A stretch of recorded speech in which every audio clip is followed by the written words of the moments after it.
Hello bachcho, let us set this question. A capacitor of capacitance C equals to 900 picofarad is charged fully by a 100-volt battery as shown in the figure A. Then it is disconnected from the battery and connected to another uncharged capacitor of capacitance C equals to 900 picofarad as shown in the figure B. The electrostatic energy stored by the system B will be. इस question में हमें क्या दिया है कि एक capacitor है जिसका कैपेसिटेंस 900 पिकोफैरेड है। उसको अगर हम लोग ने फुल्ली चार्ज किया है with the battery of 100 volt और फिर उसको हम लोग ने एक उसके साथ हम लोग ने बैटरी रिमूव करके एक अनचार्ज कैपेसिटर लगाया है ऑफ कैपेसिटेंस 900 पिकोफैरेड। तो जो एनर्जी स्टोर होगा इसमें वो हमें फाइंड आउट करना है। तो इस क्वेश्चन को सॉल्व करने के लिए जो की कॉन्सेप्ट हम लोग यूज़ करेंगे वो होगा, पहले तो जो एनर्जी स्टोर्ड होता है कैपेसिटर में वो होता है half into C V square, या फिर हम लोग इसको लिख सकते हैं half into Q square upon C. जहाँ पे क्यू जो होता है वो चार्ज ऑन द कैपेसिटर होता है और सी जो होता है वो कैपेसिटेंस होता है, और वी जो होता है वो potential difference across the capacitance होता है।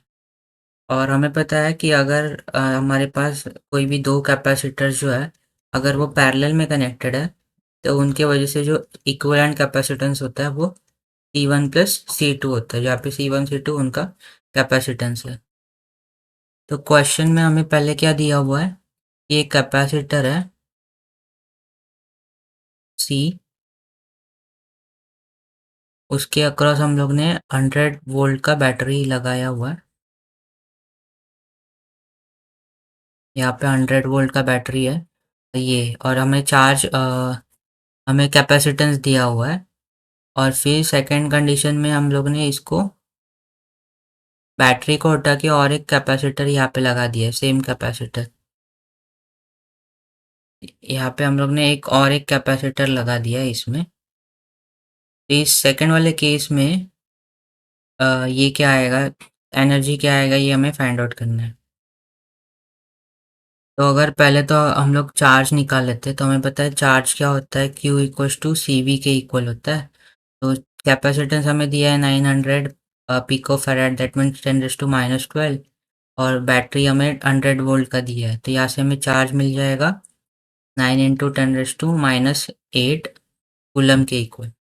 अभी by the conservation of charge हम लोग कह सकते हैं जो पहले वाले सिस्टम में जो चार्ज होगा वही सेकंड वाले सिस्टम में भी चार्ज होगा, क्योंकि चार्ज दोनों में सेम ही रहेगा। तो यहाँ पे ये कैपेसिटेंस सी है, यहाँ पे कैपेसिटेंस सी है, और ये दोनों पैरेलल में कनेक्टेड है। तो अगर हम लोग सेकंड केस की बात करें तो यहाँ पे इक्विवेलेंट कैपेसिटेंस क्या हो जाएगा, C1 प्लस C2।